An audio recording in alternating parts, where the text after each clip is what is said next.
नमस्कार दोस्तों। स्वागत है आपको और एक डरावनी कहानी में। कहते हैं रेल की पटरियों पर बस गाड़ियों के पहिया नहीं चलता है, लेकिन कभी कभी अधूरी रूहें भी उस रास्ते पर भटकती है। और जब कोई लोको पायलट रात के सन्नाटे में किसी ऐसी रूहे से टकरा जाए जो अपने मरने का हिसाब लेने को लौटी हो, तो वो ट्रेन सिर्फ मंजिल तक नहीं जाती, वो नर्क के दरवाजे तक पहुंच जाती है।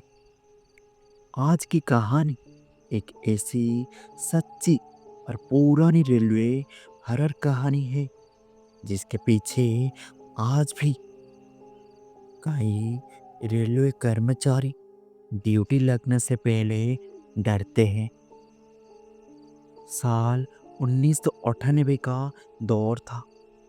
बिहार और झारखंड की सीमाओं के बीच एक पुराना रेलवे सेक्शन था जिसे लोग कहते थे भैरवपुर छायाघाट लाइन।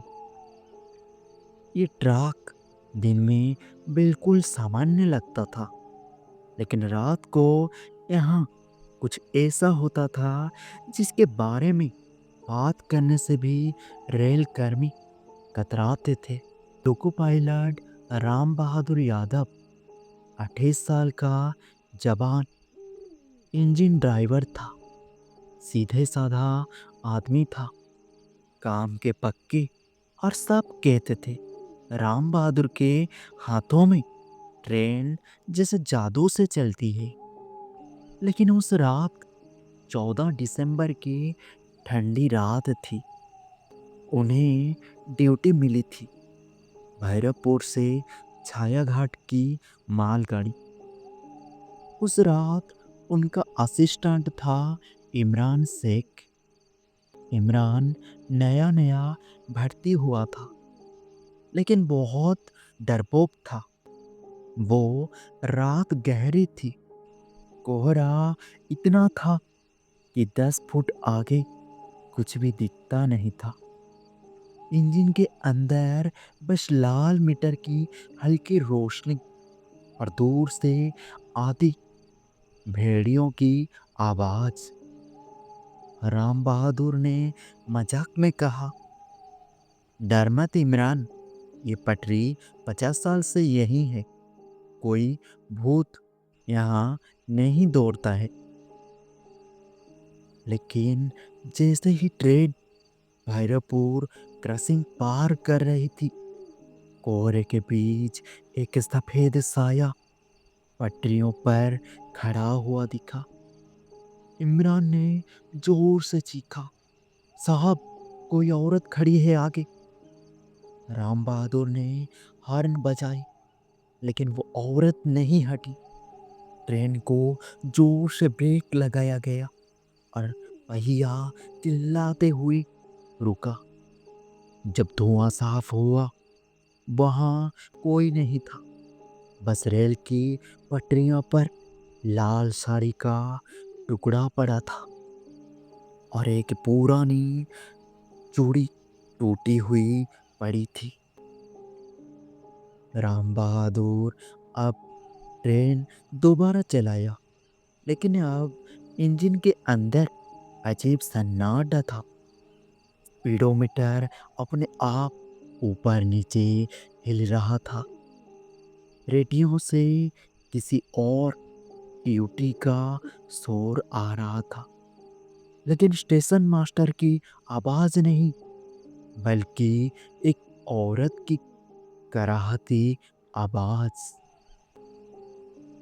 वो आवाज था, क्यों नहीं रोका था तुमने? मेरी शरीर पटरियां पर थी। अब इमरान की हालत खराब हो गई। उसने डरते हुए बोला, साहब, ये क्या है? कौन बोल रहा है? राम बहादुर ने गुस्से में कहा, मशीन में सट होगा, डर मत। लेकिन तभी ट्रेन की हेडलाइट झपकी और सामने वही औरत लाल साड़ी में इस बार इंजन के ठीक सामने खड़ी थी। राम बहादुर ने झटके में हैंडल खींचा, लेकिन ब्रेक काम नहीं किया। ट्रेन उसके आर पार निकल गई और कुछ पल बाद इंजन के अंदर वो औरत दिखाई दी। वो कोयले के डिब्बे में खड़ी थी, जलती हुई आंखों से देख रही थी। उसका चेहरा पूरी तरह काला, होठ नीले और अंचल से खून टपक रहा था। वो औरत ने भारी आवाज में कहा, तुम्हारी ट्रेन ने मुझे मारा था। अब मैं तुम्हें मंजिल तक नहीं जाने दूंगी। स्टेशन पर जब ट्रेन नहीं पहुंची तो अगली सुबह रेलवे सर्च टीम निकली। छाया घाट से 3 किलोमीटर पहले पटरी टूटी हुई मिली और वहाँ इंजन उल्टा पड़ा था। राम बहादुर की लाश इंजन के कैबिन में जली हुई मिली, जबकि इमरान बेहोश था पर जिंदा था। होश आने पर इमरान ने कहा, वो औरत लाल साड़ी में थी, उसने खुद ट्रेन पलट दी।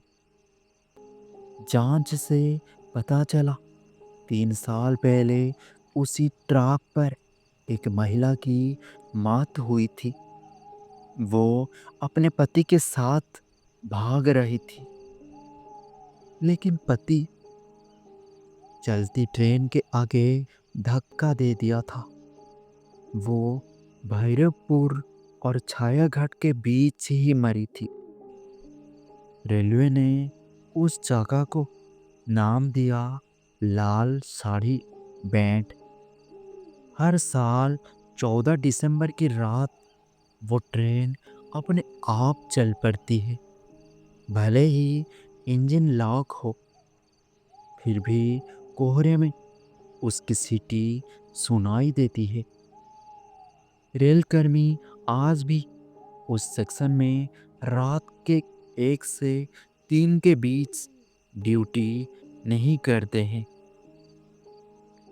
कहते हैं अगर कोई अकेला इंजन लेकर उस पटरी पर जाए तो उसे इंजन के शीशे में लाल साड़ी वाली औरत नजर आती है और उसके बाद कोई भी ट्रेन उस इंजन को नहीं देखती।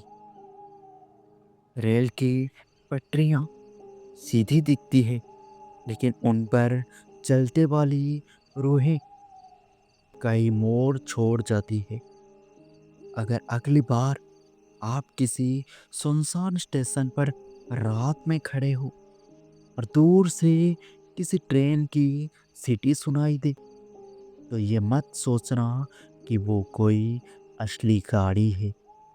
हो सकता है वो राम बहादुर यादव की आखिरी ट्रेन हो, जो अभी भी किसी अधूरी आत्मा की मंजिल तक पहुंचाने निकलती है।